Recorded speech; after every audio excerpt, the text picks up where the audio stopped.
Order! Order! You are an incorrigible delinquent at times. Behave yourself, man!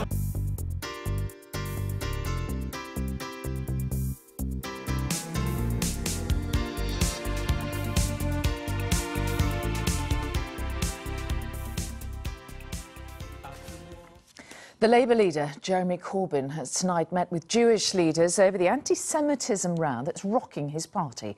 Ahead of the meeting in Parliament, he again apologised for failing to tackle the issue properly. Jewish groups say they want action and not words. Here's our political correspondent, Carl Dinnan. Who could have imagined it would come to this?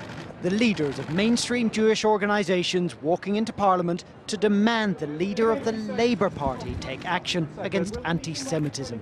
Could it be a turning point? We hope so. Labour will hope so too. Earlier, Jeremy Corbyn told me he'd make clear his opposition to anti-Semitism. What are you going to say to the Jewish representatives? We're going to have a good discussion about their concerns, about my absolute determination to ensure there is no anti-Semitism anywhere in any party in Britain, including my own. Do you have action that you can point to for them? We'll be discussing that with them. Writing in the London Evening Standard, Mr Corbyn admitted we have not done enough to get to grips with the problem, and the Jewish community and our Jewish members deserve an apology. My party and I are sorry for the hurt and distress caused. But his words are no longer enough for Labour's Jewish MPs. We are going nowhere, and we stand and will keep fighting until the evils of anti-Semitism have been removed from our society. And today they too are demanding that Mr Corbyn acts with greater urgency. Well, Jeremy has to show that he's ready to act to root out anti-Semitism in the Labour Party. The allegations of anti-Semitism have to be dealt with properly, they have to be dealt with quickly, in a transparent way. And people who are guilty of anti-Semitism should be expelled from the party. There should be no more equivocation. And Jewish voters in Prestwich, which has one of the biggest Jewish communities in the country, are already abandoning Labour. Actually, I don't know how you could vote for Labour if you're Jewish. At a choice, I would not vote for any of his candidates.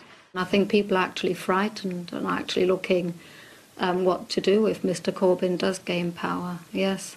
So Jeremy Corbyn has a lot of persuading to do at his meeting here this evening to convince Jewish leaders that Labour will not tolerate anti-Semitism. Something that should be so obvious, it goes without saying. That meeting should be wrapping up any moment here, and to have persuaded those Jewish leaders that he's taking this problem seriously, I think Jeremy Corbyn will need to have shown that he's putting rocket boosters underneath Labour's hopelessly slow disciplinary process. But it's a very tall order, much taller than it would have been if Jeremy Corbyn had been able to nip this problem in the bud at the very beginning. Carl Dinnan in Westminster, thank you.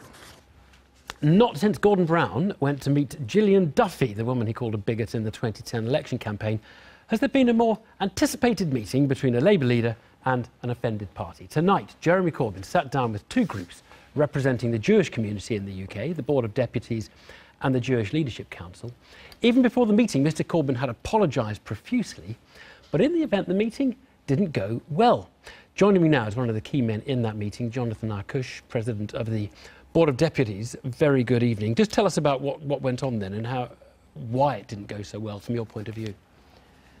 The tone was friendly. Jeremy Corbyn was extremely engaging. He looked interested. He said some new words in his interview tonight.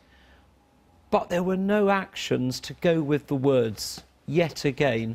And that was why we felt the meeting had been a real missed opportunity and a great disappointment. So he called it positive and constructive, actually. Was he wrong to call it positive and constructive? Was he in a different meeting from the one you were in? Positive, yes, but if you measure constructiveness by the actions to go with the words, then I don't think that's what I would call it. OK, he says, I mean, he clearly thinks he has listened and is working on it. I have charged our new General Secretary, Jenny Formby, with improving our disciplinary procedures. We will lay out the further steps we're taking in the coming weeks. Now, what is wrong with that? I mean, it is a big party. It has to decide how it's going to deal with this. It can't just take a list of measures from you and just implement them. No, they've said they're going to take on an in-house council. but the job's only just been advertised. We're talking of possibly several hundred outstanding disciplinary proceedings, some of which have been hanging fire for a year or more.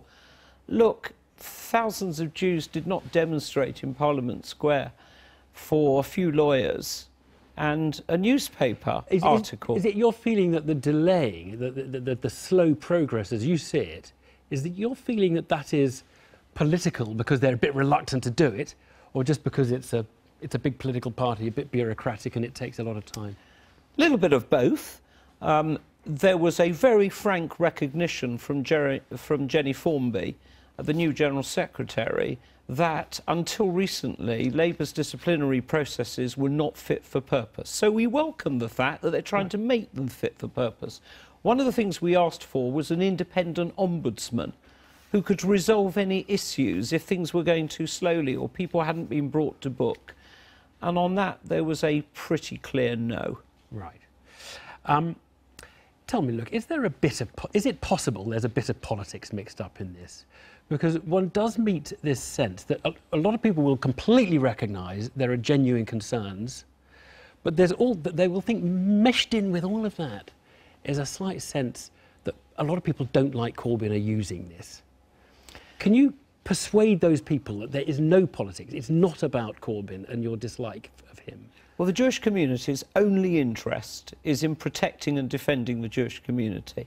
The Board of Deputies calls out anti-Semitism wherever it may be, and we've done it and we do it in all political parties.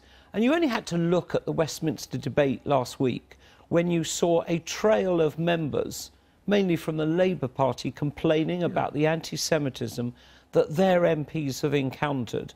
Also Andrew Gwynn, who was behind the table tonight, he on the front bench accepted that there was a problem. And Jeremy Corbyn himself accepted that He's been very explicit. He accepts the problem, and it's not just a way of smearing. I mean, he's been very explicit.